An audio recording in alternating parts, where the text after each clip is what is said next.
यह UGC NTA net JRF परीक्षा जून 2020 इसका है प्रथम प्रश्न पत्र शिफ्ट सेकंड का है। फर्स्ट क्वेश्चन, निम्नलिखित कथनों में से कौन से कथन शिक्षण प्रभाविता की सबसे महत्वपूर्ण क्रांतिक विशेषताओं को वर्णित करते हैं। इसका आएगा आंसर व्याख्या सहित। शिक्षण प्रभाविता की सबसे महत्वपूर्ण विशेषताएं हैं। फर्स्ट है शिक्षण में प्रभाविता हेतु मुख्य और सहायक व्यवहार का संगीतीकरण और समन्वयन। फिर है सेकंड, प्रभावी शिक्षण समर्थ मार्गदर्शकों और निर्देशक के रूप में कार्य करते हुए विद्यार्थी के ज्ञान निर्माण में मदद करते हैं। फिर है थर्ड, प्रभावी शिक्षण द्वारा विद्यार्थी को स्वयं अपने अधिगम के साधकों की भूमिका में आना सिखाया जा सकता है। फिर फोर्थ में आएगा, प्रभावी शिक्षण के लिए आवश्यक है कि शिक्षक पाठों को इस प्रकार तरह समझाए कि यह प्रक्रिया सरल से जटिल, ज्ञात से अज्ञात, मूर्त से अमूर्त, विशेष से सामान्य की ओर ले जाए। फिर इसमें आएगा सेकंड क्वेश्चन में आएगा अबोध स्तर का। अब बोध स्तर पर शिक्षण आयोजित करने हेतु मुख्य आवश्यकताएं क्या हैं?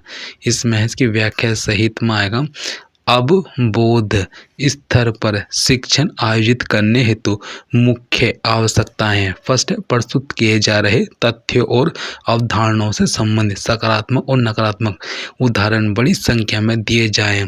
किसी मुद्दे के सकारात्मक और नकारात्मक पहलुओं की जांच हेतु परिचर्चा आयोजित करना। फिर है विद्यार्थियों को प्रस्तुत तथ्यों की स्वयं तथा व्याख्या करने का अवसर प्रदान करना। फिर है तथ्यों को स्मरण करने के साथ साथ उन्हें समझना। प्रस्तुत विषय में दक्षता प्राप्त करना एवं सामान्यकरण की क्षमता को विकसित करना है।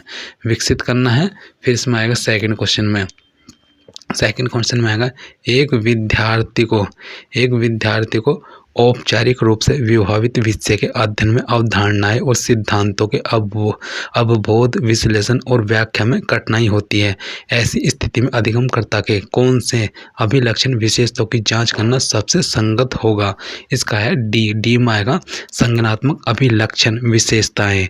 अधिगमकर्ता की संज्ञानात्मक विशेषताओं की जांच करना सबसे संगत होगा यदि एक विद्यार्थी को औपचारिक रूप से निहित विषय के अध्ययन में अवधारणाओं और सिद्धांतों के अवबोध, विश्लेषण और व्याख्या में कठिनाई होती है। फिर इसमें आएगा फोर्थ में क्षेत्र आश्रित अधिगमकर्ताओं के लक्षण या विशेषताएं क्या हैं? वह है व्याख्या सहित। इसमें आ जाएगा क्षेत्र आश्रित अधिगमकर्ताओं के लक्षण या विशेषताएं हैं। फर्स्ट है वे पाठ्यक्रम में निजीकरण लाता है। वे शिक्षक से निर्देशन एवं प्रदर्शन की अपेक्षा रखते हैं और वे प्रतिस्पर्धा करने के बजाय सहयोग में रुचि व्यक्त करते हैं। 5 में आएगा शिक्षण की किन विधियों में ICT समर्थन निहित है। इसमें आएगा व्याख्या सहित में आएगा डी में आएगा MOOCs MOOCs एक शिक्षण अधिगम प्रक्रिया की ऑनलाइन व्यवस्था है जिसमें तकनीकी आवश्यकता होती है। अतः शिक्षण की इस विधि में ICT समर्थन निहित है। फिर वह शोध जिसमें ज्ञान की उभरती पद्धतियों और क्षेत्रों में सिद्धांतों की प्रयोज्यता के अन्वेषण पर जोर होता है कहलाता है।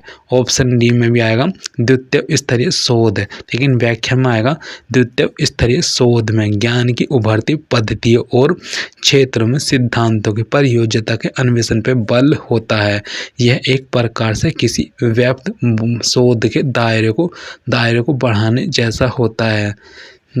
7 में आएगा 7 नंबर में एक विद्यालय स्तर पर एक स्तर का शिक्षक कंप्यूटर विज्ञान में नामांकित स्नातकों के सामाजिक आर्थिक स्तर तथा निष्पत्ति अभिप्रेरणा के मध्य संबंध का अध्ययन करना चाहता है। अर्थ है। इस संदर्भ में कौन सी शोध विधि उपयुक्त होगी? ऑप्शन बी में आएगा कार्योत्तर शोध विधि। इसमें आएगा कार्योत्तर शोध विधि उपयुक्त होगी, क्योंकि एक विश्वविद्यालय स्तर का शिक्षक कंप्यूटर ज्ञान में नामांकित स्नातकों के सामाजिक आर्थिक स्तर तथा निष्पत्ति अभिप्रेरणा के संबंध का अध्ययन करना चाहता है। कार्योत्तर शोध विधि का प्रयोग किसी घटना के उपरांत या घटना घटने के दौरान किया जाता है। यह मूल रूप से घटना के स्वतंत्र चर से संबंधित होता है। इसमें आएगा 8 नंबर में शोध उपकरण के चयन हेतु निम्नलिखित में से कौन से महत्वपूर्ण विचारणीय मुद्दे हैं। इसमें 8 में आएगा 8 में शोध उपकरण की वैधता, विश्वसनीयता और लागत शोध उपकरण के चयन हेतु महत्वपूर्ण विचारणीय मुद्दे होते हैं, जिसे शोधकर्ता को संज्ञान में लेना आवश्यक होता है। फिर 9th में आएगा किसी शोध की रिपोर्टिंग में व्यक्तिगत और प्रसंगनिष्ठ संदर्भ अनुमान्य है। ऑप्शन सी में आएगा नर जातीय परख शोध की रिपोर्टिंग में व्यक्तिगत और प्रासंगिक निष्ठ संदर्भ अनुमान्य है। नर जाति परख शोध एक गहन शोध होता है, जिसमें बिना किसी परिवर्तन के लोगों का उनके स्वाभाविक या प्राकृतिक वातावरण में पर्यवेक्षण किया जाता है। फिर इसमें आ जाएगा 10 नंबर में निम्नलिखित में से किस शोध सोपान में ICT और शोध नैतिकता के अनुप्रयोग के संदर्भ में विवाद की संभावना एवं गुंजाइश अपेक्षाकृत अधिक होती है। इसमें आ जाएगा अधिक होती है।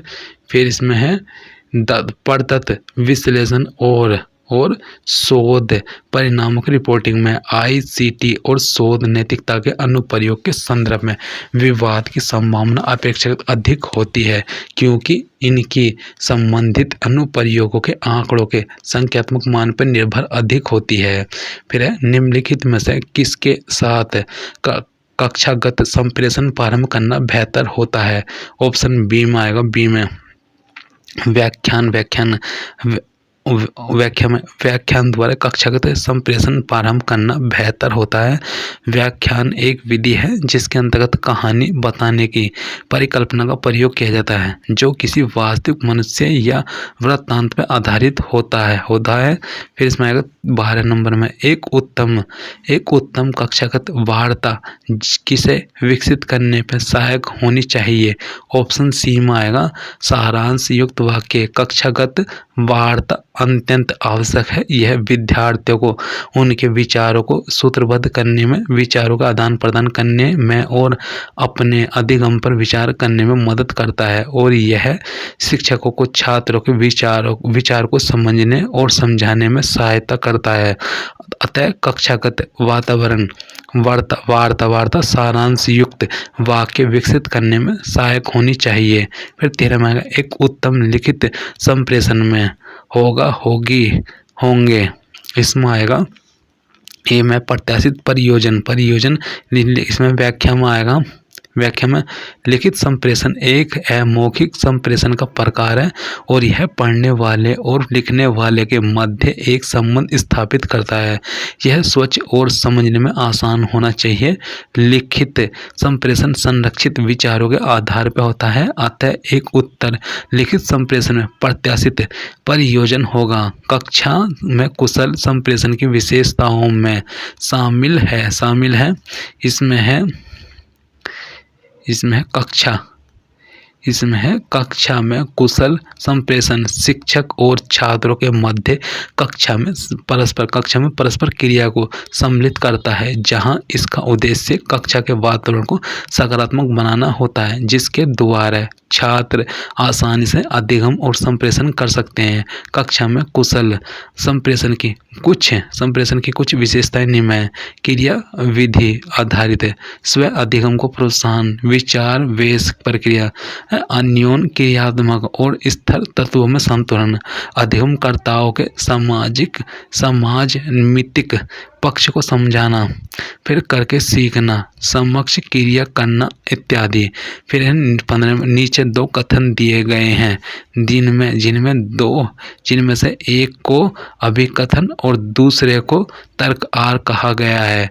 अभिकथन ए में आएगा संप्रेषण की प्रभावशीलता के लिए प्रत्येक विद्यार्थी को आवश्यक रूप से साझा उद्देश्य का परिणाम माना जाना चाहिए। तर्क आर में आएगा आर में आमतौर पर प्रभावी शिक्षक अधिगमकर्ताओं के साथ संप्रेषण हेतु उनकी सामान्य विशेषताओं की पहचान करने का प्रयास करते हैं।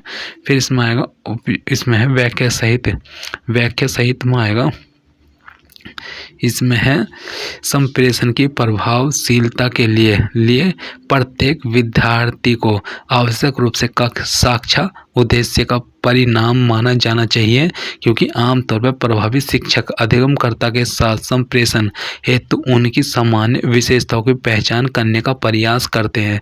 अतः अभिकथन और कारण दोनों ही सही हैं और तथा कारण अभिकथन की सही व्याख्या है। फिर 16 में आएगा एक कोड में यूनिवर्सल को LASREVINU के रूप में लिखा जाता है। उसी कोड भाषा में COMMERCIALS को किस रूप में लिखा जाएगा? इसमें आएगा सी में SLAICREMMOC। यह यूनिवर्सल को LASREVINU लिखा गया है।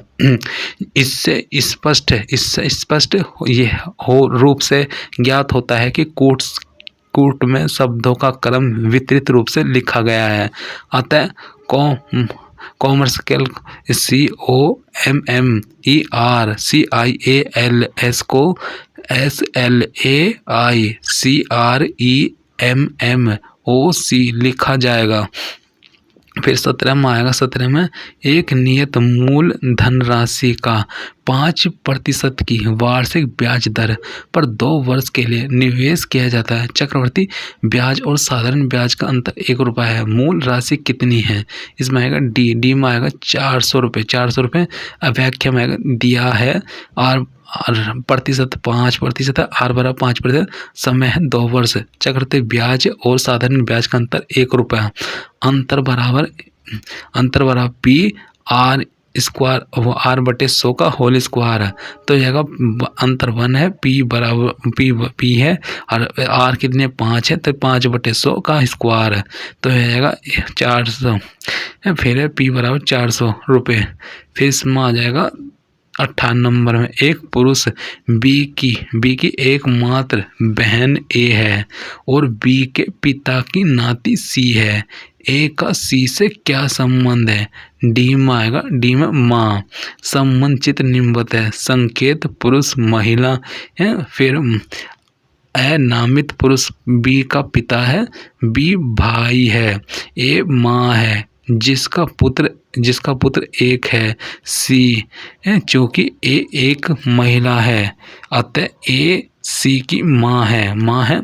फिर इसमें आएगा 19 में आएगा दो संख्याओं का लघुत्तम समान गुणांक LCM 144 और अधिकतम समान विभेदक GC D2 है।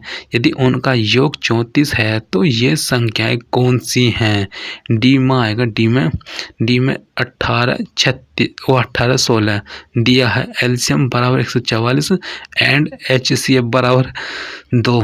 तो मानस संख्याएं 2x और 2y है। प्रश्नानुसार 2x + 2y बराबर 34। फिर इसमें आएगा 2 से भाग दे देंगे पूरी समीकरण को। ये x + y प्लस बराबर है 17 फर्स्ट समीकरण। सूत्र से एलसीएम गुना HCF बराबर है पहली संख्या गुना दूसरी संख्या 144 गुना 2 बराबर 2x गुना 2y। xy बराबर 72। पुनः सूत्र से x - y का होल स्क्वायर बराबर है x + y - 4xy। मान रखने पर x - y का होल स्क्वायर बराबर 17 स्क्वायर -4 माइनस 4 गुना 72।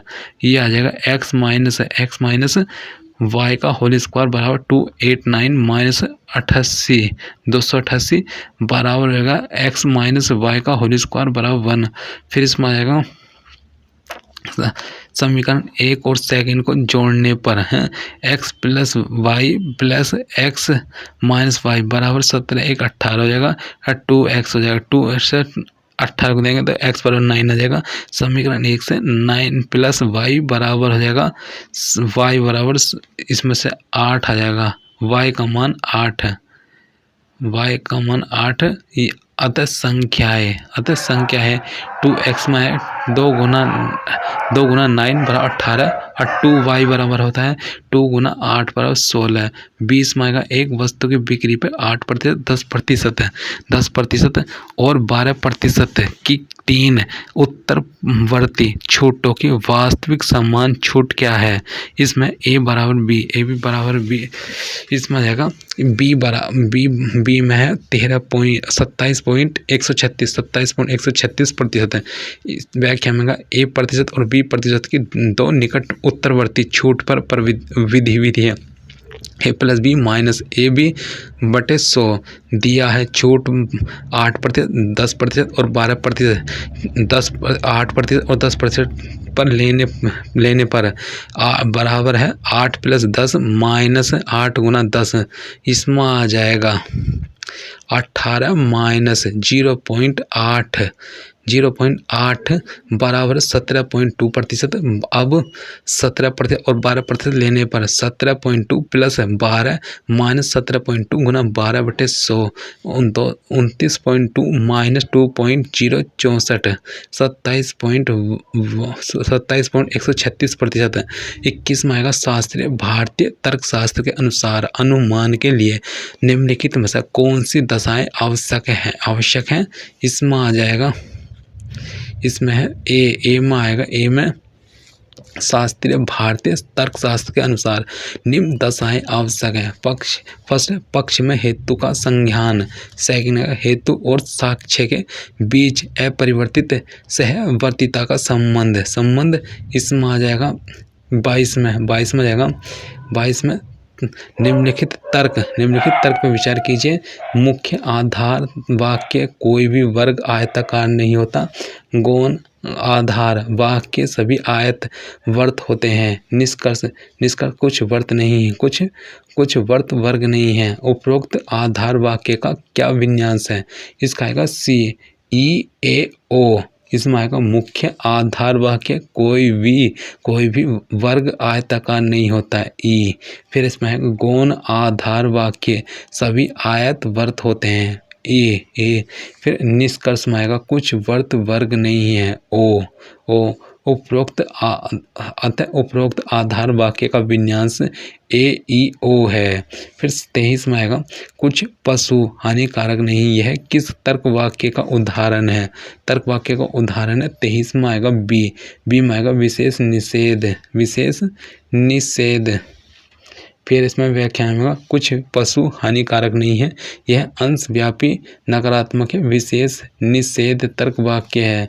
फिर 24 में निम्नलिखित तर्क में कौन सा तर्क दोष है।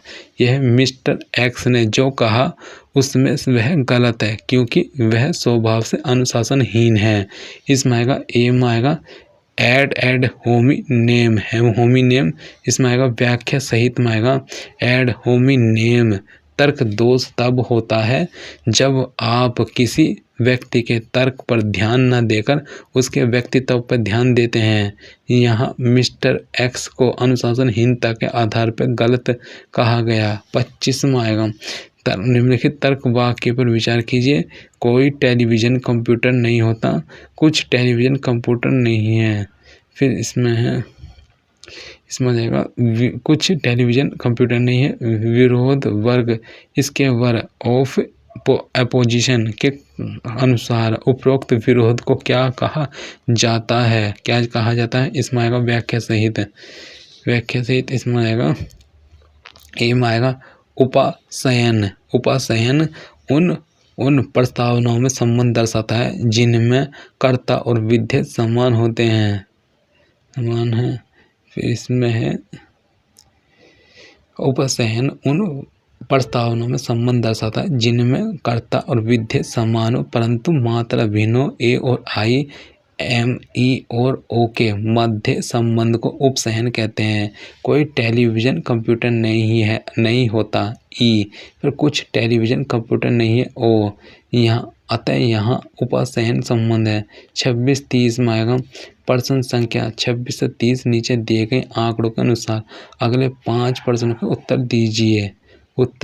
इसमें आ जाएगा, मान लीजिए 5 स्टोरों A B C D E ने 2400 लैपटॉप बेच दिया। ए बी सी और ई फिर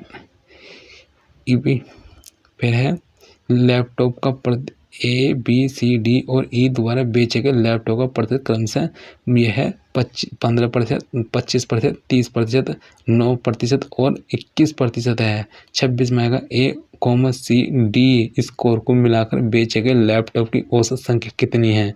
ऑप्शन डी में 432 दिया। कुल बेचे गए लैपटॉपों की इसमें है दिया है कुल बेचे गए लैपटॉपों की संख्या 2400। फिर ए द्वारा बेचे गए कुल लैपटॉप की संख्या बराबर 2400 गुना। फिर है इसमें ए द्वारा बेचे गए कुल लैपटॉप की संख्या 2400 गुना 15/100 बराबर 360 है। 360 सी द्वारा बेचे गए कुल लैपटॉप की संख्या के बराबर होता है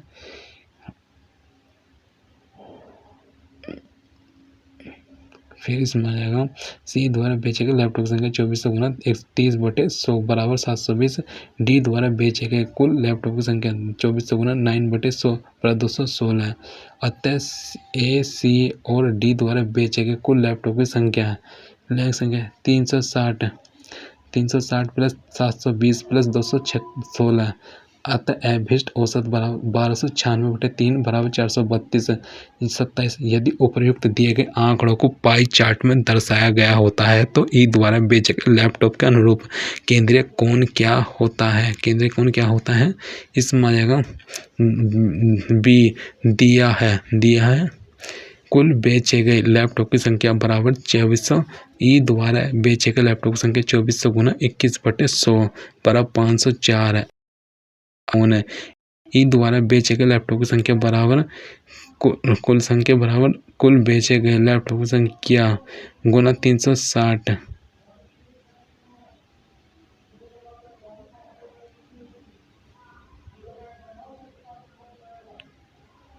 फिर इसमें आ जाएगा अभिष्ट केंद्रीय कोण ई द्वारा बेचे गए लैपटॉप की संख्या कुल बेचे गए लैपटॉप की संख्या गुना 360 504/2400 गुना 360 भी आ गया 75.6 डिग्री।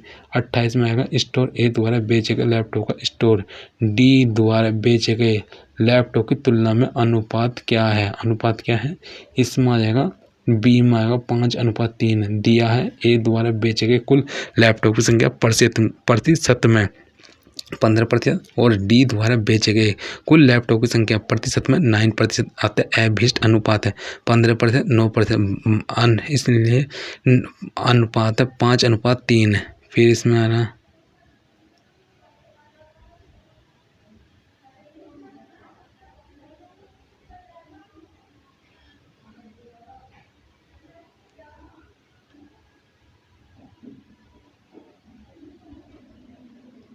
फिर इसमें आ जाएगा ये एवरेज अनुपात 15%, अनुपात 9%, अनुपात इसमें आएगा 5:3।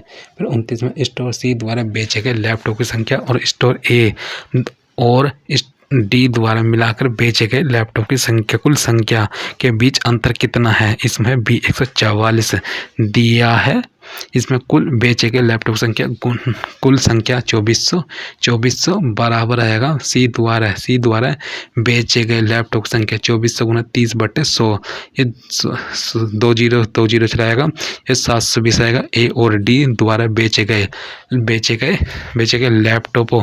लैपटॉपों की कुल संख्या बराबर है ए द्वारा बेचे गए लैपटॉप की कुल संख्या प्लस डी द्वारा बेचे गए कुल लैपटॉप की संख्या बराबर आएगा 2400 गुना 15/100 प्लस 2400 गुना 9/100 बराबर 360 प्लस 216 है 216 बराबर 576।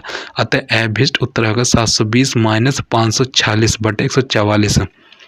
नहीं 720 में से 720 में से यह 576 गए तो इसमें बचेंगे 144। 30 में आएगा स्टोर ए और ई द्वारा बेचे गए लैपटॉप की संख्या ए द्वारा बेचे गए कुल लैपटॉप की संख्या के बीच कितने प्रतिशत का अंतर होगा इसमें आएगा। इसमें व्याख्या सहित में बी में आ जाएगा स्टोर ए द्वारा बेचे गए कुल लैपटॉप की संख्या बराबर है 15/100 गुना 2400 बराबर 360। स्टोर ई द्वारा बेचे गए लैपटॉप की संख्या 21/100 गुना 2400 बराबर 504।